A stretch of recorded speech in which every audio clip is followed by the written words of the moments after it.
ఈ 2026-27 బడ్జెట్లో కొంత నిధిని వెచ్చించి వారికి మనం సమగ్రంగా హెల్ప్ చేయడానికి కోసం నిధులు ఇవ్వాల్సిన అవసరం ఉందని చెప్పిన భావన వ్యక్తం చేస్తూ మనం సీఎం ప్రవాసీ ప్రజావాణి కూడా ఫిర్యాదు కేంద్రాన్ని ఏర్పాటు చేసినాం. అక్కడ ఒక హెల్ప్ లైన్ ప్రత్యేకంగా ఏర్పాటు చేస్తే బాగుంటుందనేది వారు చెప్పినటువంటి సూచన.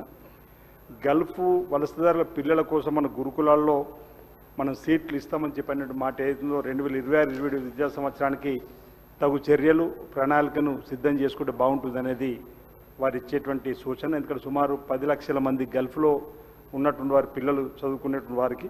అదేవిధంగా అధ్యక్ష, మన భారతదేశంలో ప్రవాసీ భారతీయ దివస్ అనేది ఒకటి ఏర్పాటు చేస్తారు ప్రతి ఏటా. అదేవిధంగా మన దగ్గర కూడా ప్రవాసీ తెలంగాణ దివస్ అని గిట్ట ప్రతి ఏటా ఏర్పాటు చేసి ప్రవాసులను సత్కరించి వారి సమస్యలను ఆ రోజు సంవత్సరానికి ఒకసారి కూడా వినడం వల్ల వారికి మనోధైర్యాన్ని కల్పించిన వాళ్ళు అవుతాం. కాబట్టి ఆ కార్యక్రమం ఏర్పాటు చేయాలని, టామ్కామ్ మరియు న్యాకులను బలోపేతం చేయాలని చెప్పి అనుకుంటే ఈ సందర్భంగా మీ ద్వారా ప్రభుత్వానికి విజ్ఞప్తి చేస్తూ వలస తాత్కాలికమైనందున గల్ఫ్ ఎన్ఆర్ఐలకు సంబంధించి కుటుంబాలకు ఈ రేషన్ కార్డు ఆరోగ్యశ్రీకి సంబంధించినటువంటి కార్డు కాపీలను సరళీకృతం చేసి వారికి అండగా నిలబడాల్సినటువంటి అవసరం ఉందని సందర్భంగా నేను తెలియజేస్తూ నా నియోజకవర్గం సంబంధించి వైద్య ఆరోగ్య శాఖకు సంబంధించినటువంటి ఒక అంశాన్ని వేములవాడలో ప్రతి నెల కూడా 100 పైన ఆపరేషన్స్, అదేవిధంగా 100 పైన చైల్డ్ అండ్ మదర్కి సంబంధించి మాతా శిశు కేంద్రానికి సంబంధించినటువంటి ప్రసవాలు కూడా జరుగుతూ ఉన్నాయి.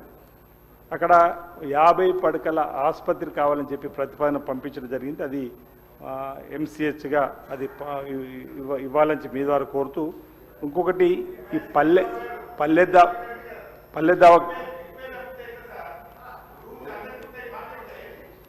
మినిస్టర్ గారు ఇప్పుడు అప్పుడే అరణ్య రోదన, ఇప్పుడు ప్రజాపాలన అయితే ఒక పల్లె అధ్యక్ష, నాకు ఈ అవకాశం ఇచ్చినప్పుడు మీకు ప్రత్యేక ధన్యవాదాలు. ఓకే, హరీష్ రావు గారు మీరు చెప్పినట్టు సూచన పాటిస్తున్నారు. మీరు కూడా ఇదే విధంగా సూచన పాటించాలని